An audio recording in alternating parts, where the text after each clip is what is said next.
कहल जाला बचपन कच्ची मिट्टी के तरह होला, ओकरा के जौना आकार दिहल जाई उहे बन जाला। हमरो एगो अरमान बा कि जब तू बड़का होबा आ तहार बियाह होई तो हमरा के ज्यादा से ज्यादा दहेज दिलवई है।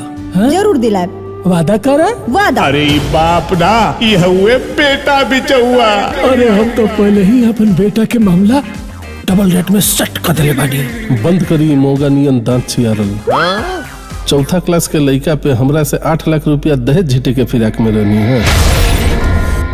वही लड़का के राउर आँखी के सामने 10 लाख रुपया दहेज ना लेनी ना तो राउर मुझ से हम अपन मुझ छिलवा दे। जकरा भरोसे तू इतना कूदत आ रहा वो लड़का बा कहाँ? Hello hello mic testing.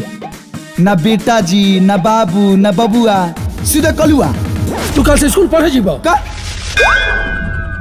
अरे का रे कलुआ, कहाँ जाता रे? पढ़े चाह। अरे 2-4 साल और रुक जाते तो अपन लड़का के संगे जाते ना। कहाँ जात बड़ा? नौटंकी में काम करेला? स्कूल ड्रेस पहन के स्कूले जाता नहीं, पढ़े। पढ़ लिख के बाबू आता मास्टर बनी है, बाढ़ का बैरिस्टर बनी है हो, कुलवा के नाम रोशन करी है, कलेक्टर बनी है, इंजीनियर डॉक्टर बनी है। हम तो लोग साथ पढ़े आइल बनी।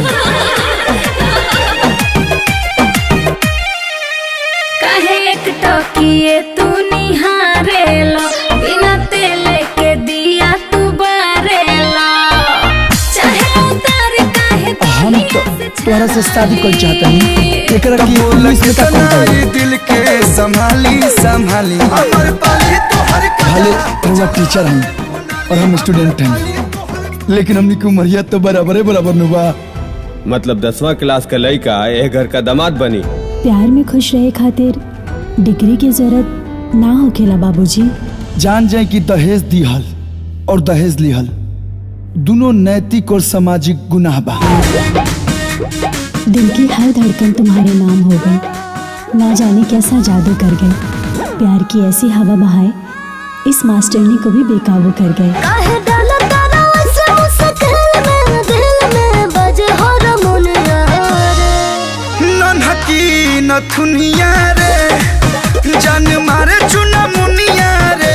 हमरो बड़ा अरमान बा, अगर कुछ लेन देन के बाद क्लियर हो जाए तो दहेज मांग के बहुत बड़ गुनाह कर देने। नहीं तो मैट्रिक फेल और बीए बीएड का कवन मेल। कहीं ऐसा ना हो कि वो दहेज के चक्कर में दूधू को जिंदगी बर्बाद हो जाऊं।